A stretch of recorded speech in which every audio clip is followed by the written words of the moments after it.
Hello! I am MJ and this is Paraiso Verde.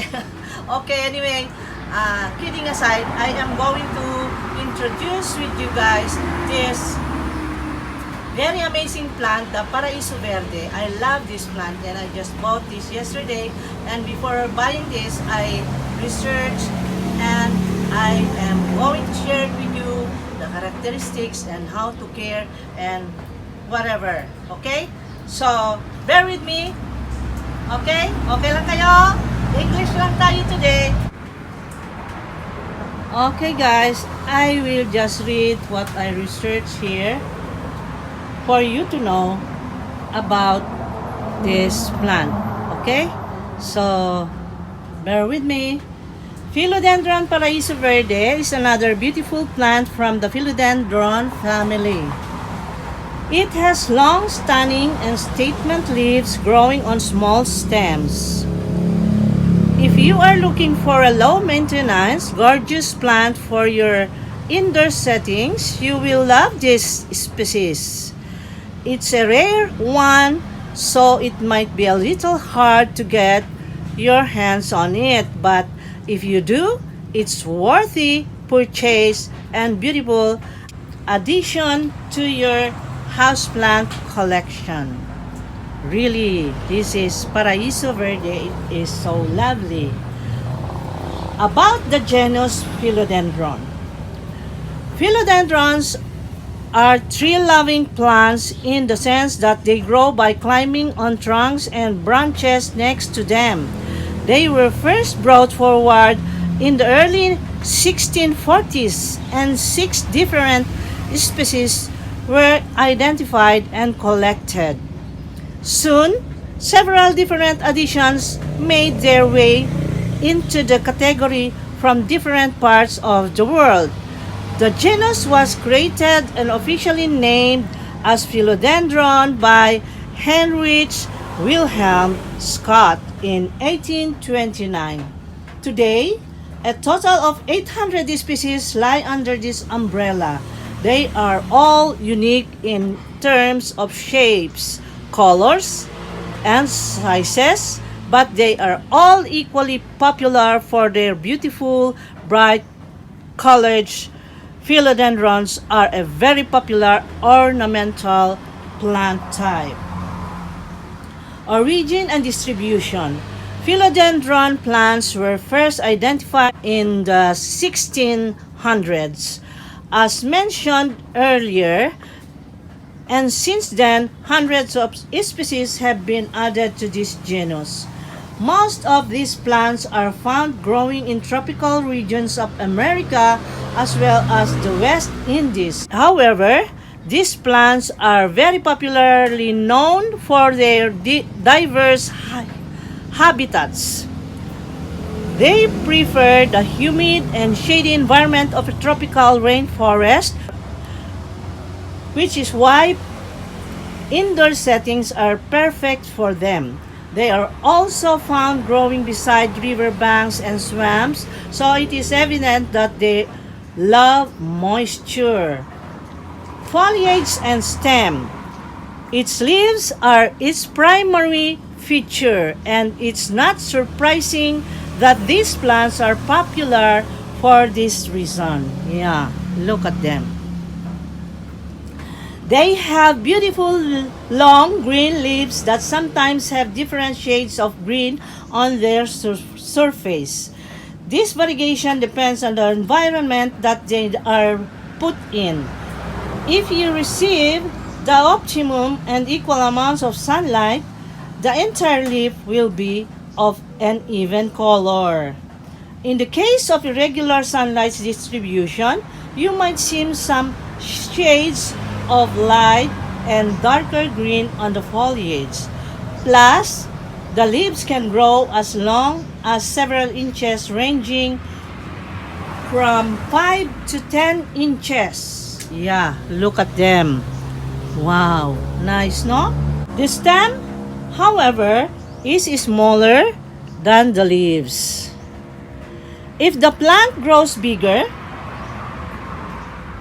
it might need some support to stay upright, as as the stems will not be able to hold the weight of the leaves.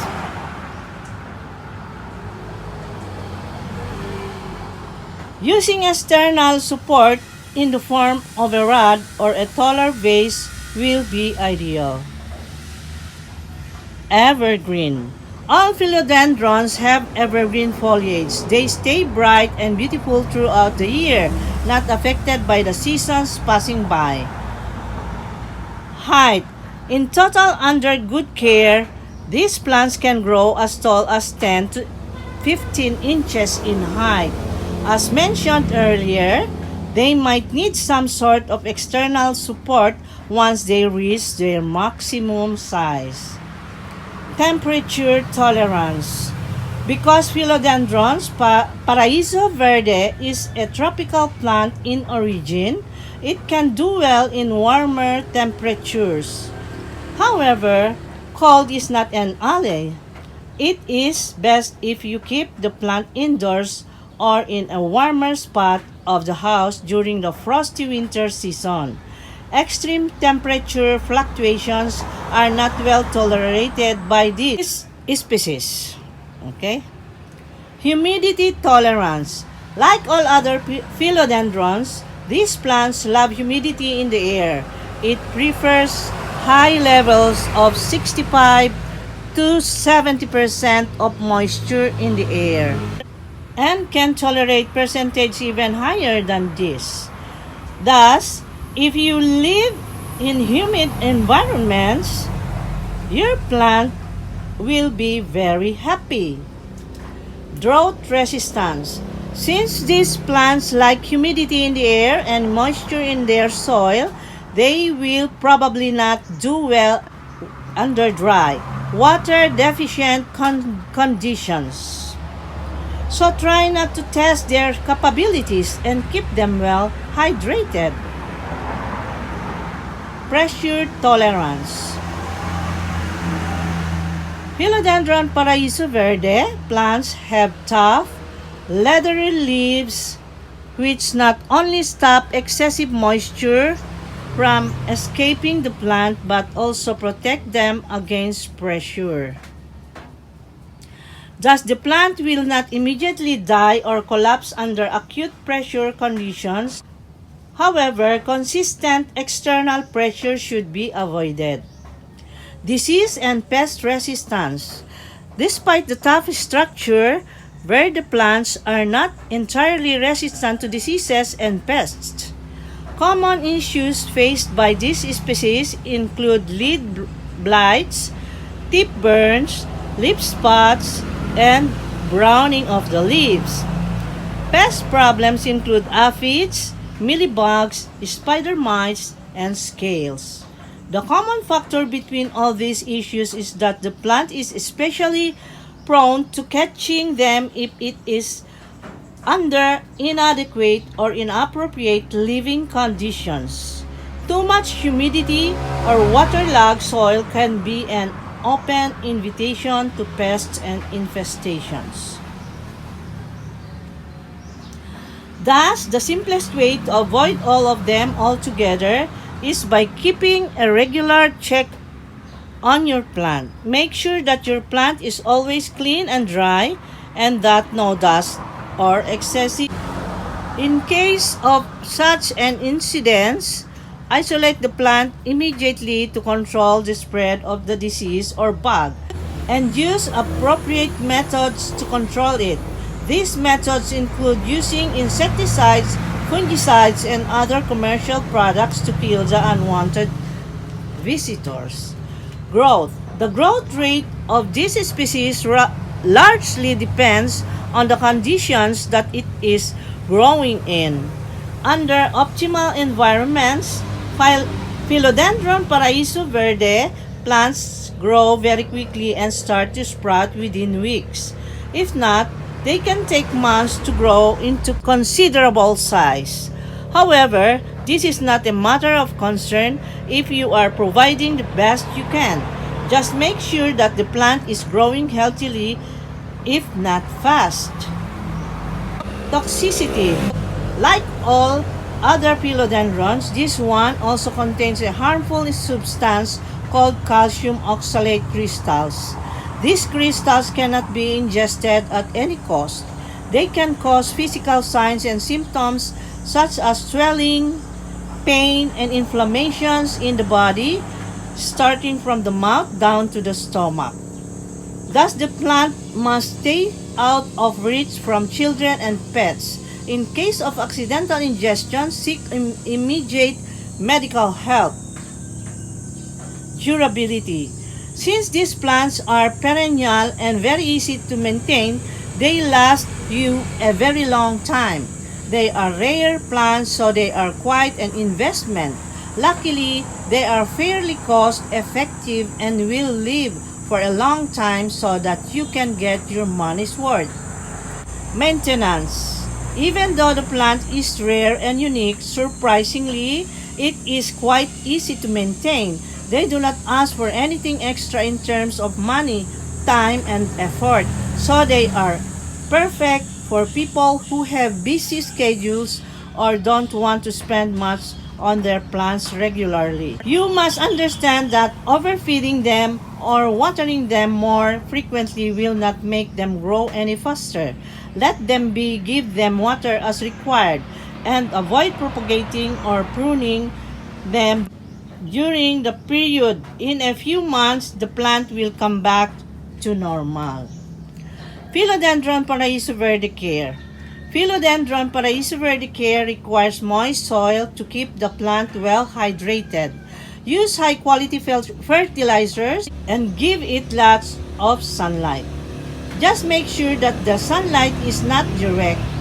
The plant has a naturally beautiful growing habit, so you don't have to worry about frequent grooming and pruning.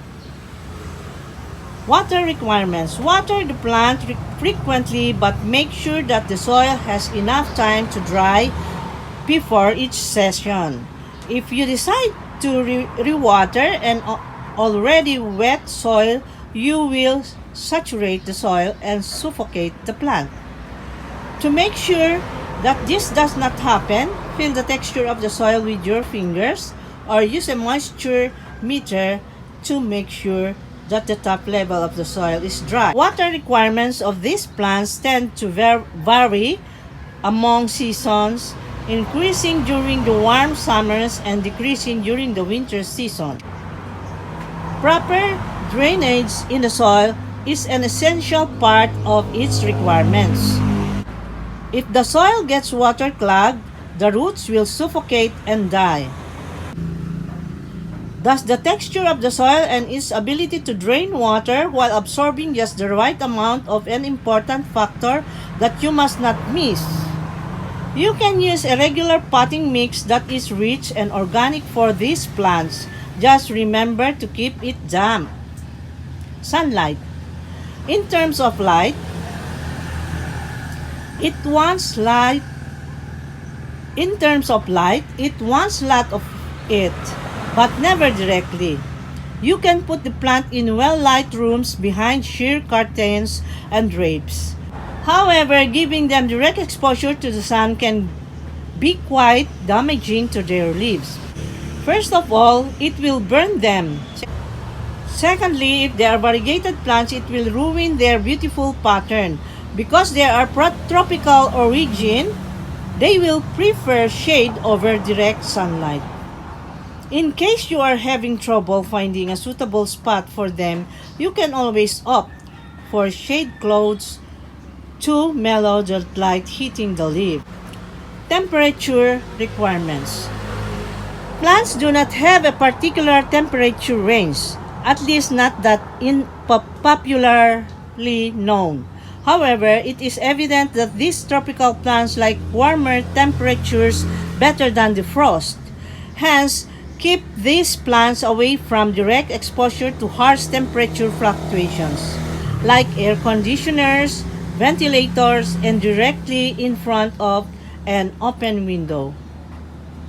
Humidity requirements. As mentioned earlier, these plants require a humidity level of at least 65 to 70% and can do well in quantities beyond this level. To make sure that the plants are living in maximum air moisture, there are several ways you can make an effort. Indoor humidifiers have made life easier for houseplants enthusiasts. You can install one in your indoor botanical garden and let it do its job. If not, you can mist the plants regularly with distilled water in a spray bottle. Putting the plant in a pebble tray filled with water is also an effective home remedy to maximize moisture around the philodendron. Fertilizer. Fertilizing routines depend on the kind of fertilizer being used. If you are using slow-release fertilizers, 3 sessions in a year are enough. Other fast-release plant foods can be given over weeks, 6 to 8 weeks to be precise, in spring and summer. Fertilizing requirements generally tend to decrease during the winter season when the plant is dormant. Repotting requirements. If you feel like the plant's roots are growing out of the drainage holes, it means that it needs to be repotted. Such an occurrence usually does not take place for years, and it only requires repotting annually or every couple of years. The best time to do this is in the spring season. Avoid doing it during winters. Grooming and pruning. For good, healthy growth, you need to make sure that the plant is clean and dry at all times. Mist the plant with distilled water or neem oil and wipe it clean. Not only will this make your plant look shiny and bright, but it will also keep away bugs and pests. Cultivation and propagation. The ideal way to propagate these plants at home is by stem cuttings. The process is easy and simple. All you need to do is take a few cuttings from a healthy Philodendron Paraiso Verde, plant them in a suitable pot with good, well-drained soil, and put it under optimal conditions. The following steps will make the procedure easier for you. Select a healthy plant with no known abnormal growths or disease. Cut off a few stem cuttings using a sharp, clean knife. Make sure that you remove all the leaves from the cuttings, leaving only 2 or 3. Place the cutting in suitable moist soil. Put the pot under indirect but bright lights, warm temperature, and lots of humidity. Week 2 to 3. The cuttings will start to sprout if everything goes right. Week 3 onwards, under proper care and consistent irrigation and nutrition, the cuttings will start to develop into healthy Philodendron Paraiso Verde plants. You will notice good development of roots and can shift the plant into a bigger pot. The plant will take its time and it can be weeks and months before it fully develops into a mature size. Displaying Philodendron Paraiso Verde plant. The amazing combination of statement leaves and small size makes it perfect to be displayed on tables, shelves, and empty corners. Sophisticated and formal indoor settings such as offices and TV lounges are best suitable for this plant.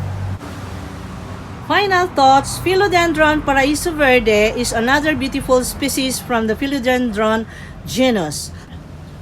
However, it is a rare plant type, so it is not easily available everywhere. If you do get your hands on one of these, consider yourself lucky because not only are they beautiful as ornamental plants, they are very easy to take care and their maintenance is surprisingly simple. That's all, folks. Bye-bye. See you again next time. Okay. Babush. Take care. God bless. Stay safe always. I love you guys.